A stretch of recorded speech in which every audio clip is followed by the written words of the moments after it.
Good morning, brothers and sisters. I felt called today to talk about an experience I had for the first time last month. A beautiful light worker friend of mine administered the sacred medicine Hape or Rape to me, and boy, was it enlightening, to say the least. Now, there's a lot of videos on YouTube and whatnot talking about the backstory of the tobacco and how it's been used for thousands of years. Also talking about, the actual ceremony itself, the cultural significance between different things. So I highly suggest checking out all those videos.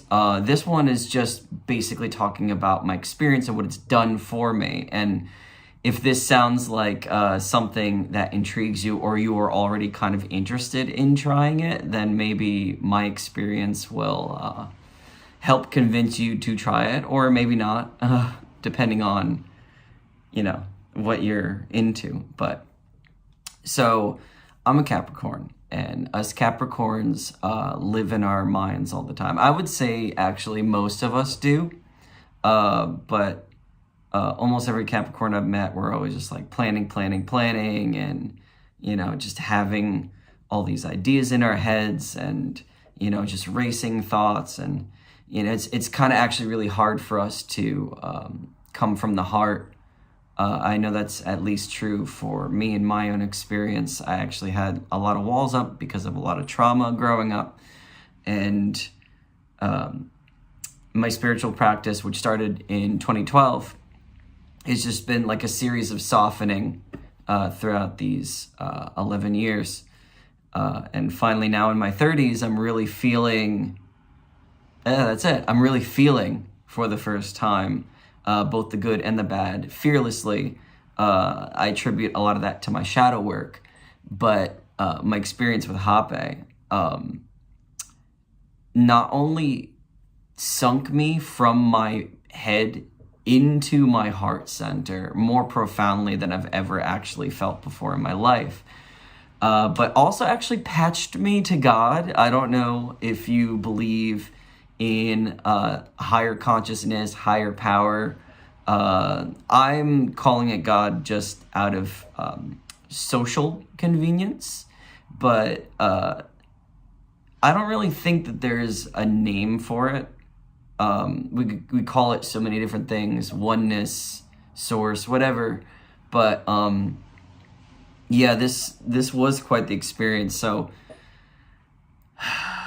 since November 10th, which was the day that I started the ceremony, I've just been coming from this very heart-centric place.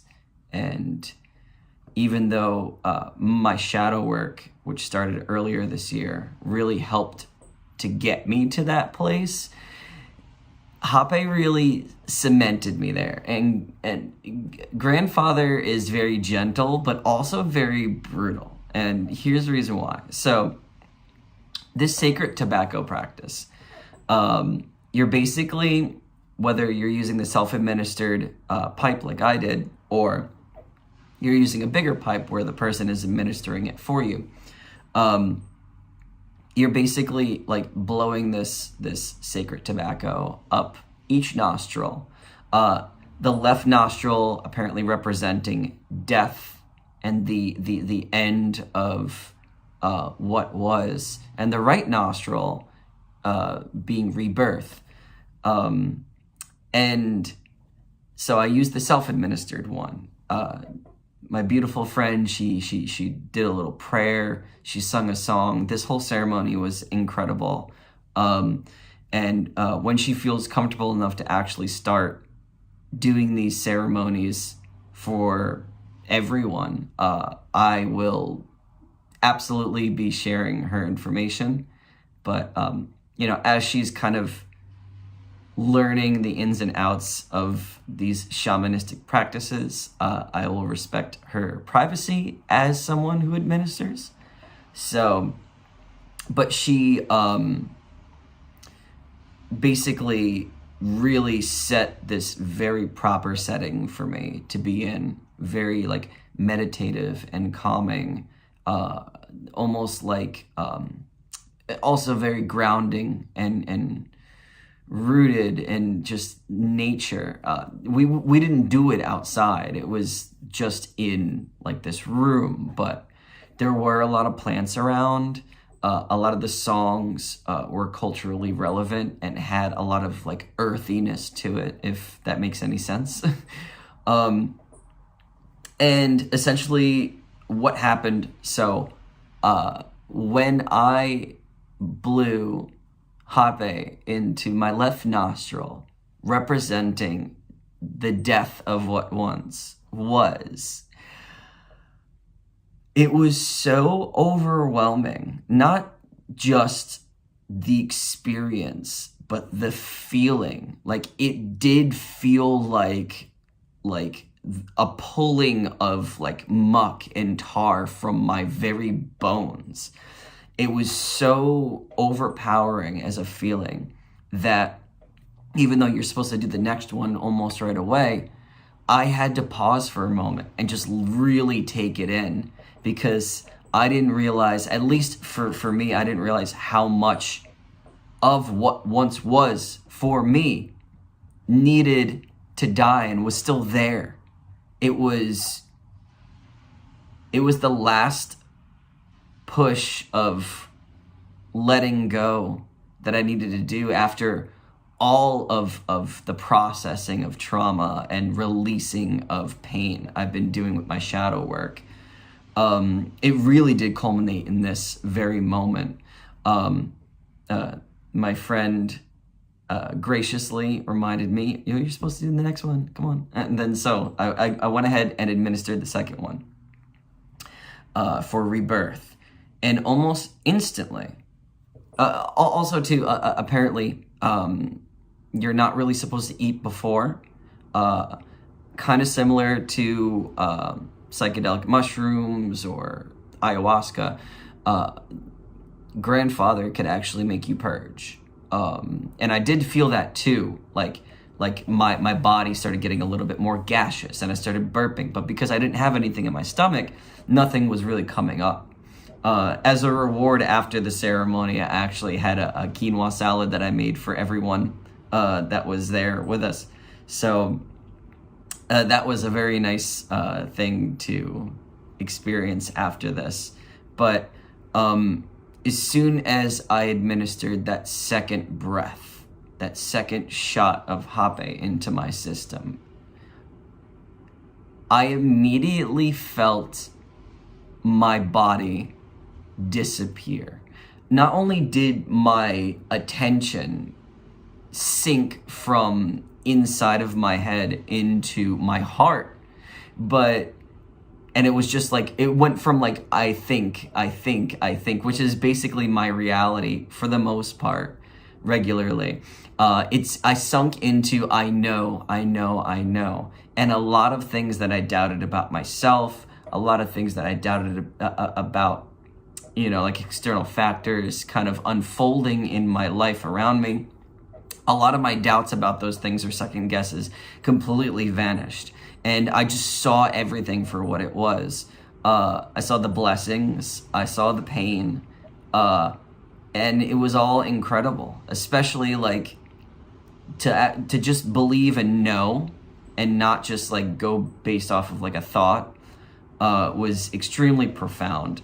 Obviously, my eyes were closed for this experience because I wanted to sink into body as well as heart. But once I brought my hands to prayer, I experienced this extreme expansive feeling where the boundaries of my body completely dissolved. I felt like size and proportions and all this stuff kind of like just disappear. And even though I was consciously operating from the heart, I could not feel my body. Everything dissolved. And this overwhelming feeling of comfort and understanding and knowing just was washing over like my heart center and expanding outward to who knows where my body was at this point, at least from a feelings aspect. And that was so overwhelming, it brought me to tears. Obviously, doing Hape will, make you tear up because it's like messing with your sinuses and stuff, but I felt emotion coming out of me, and it was very beautiful. Even though I didn't, vomit or anything like that, there was eventually, like the slow drip coming from my nose. My eyes were tearing, plus now I was crying, so that was even coming out more. Since Hape is usually administered as a precursor to get you ready for ayahuasca, it's purging you before you experience that, which also purges you, because there's all this like negative energy that needs to come out of you. There's all this pain. There's all this stuff that you've been carrying. The you that what once was. I'm really kind of stumbling today, but hey, let's keep going with it.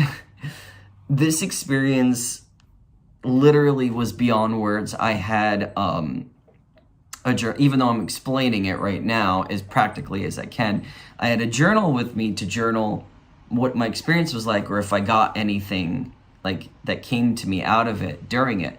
And not once did I pick up the pen, because there were no words coming to me. There were no visions. There was just feeling. And the feeling was just demanding my presence, demanding my faith. And I just was surrendering to the moment. And it was just incredibly enlightening. I did 3 rounds of Hape. The first round was definitely the most profound, since it was the first. But we kind of kept the amount of Hape either the same, if not a little bit more so, for the next 2 rounds, just to really sink deeper into the experience, to really get the most out of it. And I do think that my shadow work, my meditations, pretty much everything that I've been doing this year has really been prepping me for an experience like this. My experience with mushrooms, which I'd love to eventually talk about as well, because that was also life-changing. It felt like everything was kind of culminating in this moment. And all the layers that have been stripped back from me of like thoughts and doubt and stuff like that was not only being questioned and challenged, but also like kind of, especially in this moment, just being tossed aside for just the certainty of knowing and recognizing what is happening in my life, who I am, and the impact that I have on people, and the impact that people have had on me, and this beautiful sense of community that I've experienced throughout my life, but also just throughout the year with different people, different groups of whether they're like artistic, musical, spiritual, and whatnot. It's all been very beautiful. So later that night, and this is where things get a little weird, but it is what it is. Later that night, in my meditation, I was still being confronted with my doubt. Doubt in the universal process, doubt that things were actually happening for me. And I recognize that doubt as not just a comfort zone, a learned habitual thing that I guess I learned to do, but also that it was keeping me safe. And I actually really needed throughout my life, especially early childhood, I needed this second guessing, this not getting carried away with like my intuition or my feelings or whatnot, because there was a lot of trauma happening, so there needed to be a lot of practicality. It demanded a different response for me. But now, that was no longer needed. But because it's been such a big part of my life, that doubt just didn't want to go away, no matter how many times I thanked it and turned it away at the door. So in my dream, grandfather was like, okay, you're still going to doubt all this? You're still going to doubt yourself? All right, well, here's God. Take it up with her. And the reason why I'm referring to God as her, I don't really think that source or oneness or whatever has a specific gender. And it's all about your own personal experience with it. But she spoke with my mother's voice. And I lost my mom in 2006. That was probably the first and biggest life-changing moment of my life. It's the thing that I spoke about last time. Definitely check that out if you're open to heavy videos. But in this dream, it was basically, there wasn't anything there. It was just like this light. It was just this white light. And she basically was telling me like all these things that were kind of like reaffirming what is happening in my life, and that there is no reason to doubt it. There might have been reasons to doubt good things in my life growing up, because I was surrounded by so much chaos and darkness that like second guessing myself only made sense. But here is someone that really felt with me but outside of me, talking to me like my mom would, in a very comforting way, reassuring me that all these things are happening for you because you deserve it. You're worthy of these things. Stop thinking you're not worthy of these things. And certain things that you thought would never happen or have ended, it's not over. When I woke up from that dream, I burped and I tasted that tobacco. It was grandfather that manifested that dream, that patched me into God or oneness or whatnot. And that was the last bit. That was the last push that I felt like I needed, that last bit of death of doubt. And even though as a human being, as these old habits die hard, I am still visited by fear and doubt regularly. I'm able to now not just greet them with hope and compassion and turn them away, but now I'm able to face them with the knowing that Hape has given me, the knowing that certain things are unfolding in my life and there's no reason to doubt them. And they're beautiful things that I deserve, and there's no reason for me to feel like I don't deserve them. And it's so funny because a lot of my friends that have known me, like even people that have gotten to know me, like they just view me as this like super passionate, super outgoing person. But my whole life, or at least since my mom passed away, that's just been a mask socially of that lack of belonging, of feeling like I'm worthy of any of this.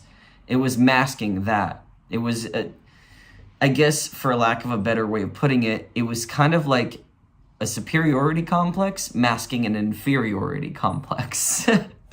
And so thankfully my shadow work kind of like cut through that and allowed me to sit with that for a while. But it was Hape and that meeting with oneness that allowed me to actually finally start to really believe in myself. And ever since then, in my meditations, my daily meditations, I occasionally chant the mantra, I am worthy, to remind myself that I am worthy. That not Not that I need to prove myself to know that I'm worthy, but I'm just worthy of being here and of receiving. And I have things to give that are worth something to people. And, you know, videos like this, maybe this video is, you know, ranty as some of these get. Maybe these stories actually resonate with you in some way. And that's all I could really hope for, because obviously, you know, I like to identify myself mainly as a musician, as someone that likes to write songs and sing for other people and also for myself. And, you know, in my writings, that's where I really like to get my ideas out more clearly. But when I started making videos like this, it's basically me just talking about things that have changed my life, changed my perspective on myself and the world around me. And I don't know, I like videos like that. So I figured maybe I should try to make a few and see if people that are interested in Hape or Rape, maybe my experience encourage you to give it a shot, or maybe it sounds a little too freaky and you're not ready, which is totally fine too. But yeah, thanks for listening. Drop a comment. If you have your own experience, I'd love to hear it. Maybe we could go back and forth on our experiences and try to map this whole thing out and just understand ourselves better through that. And yeah, thanks for listening.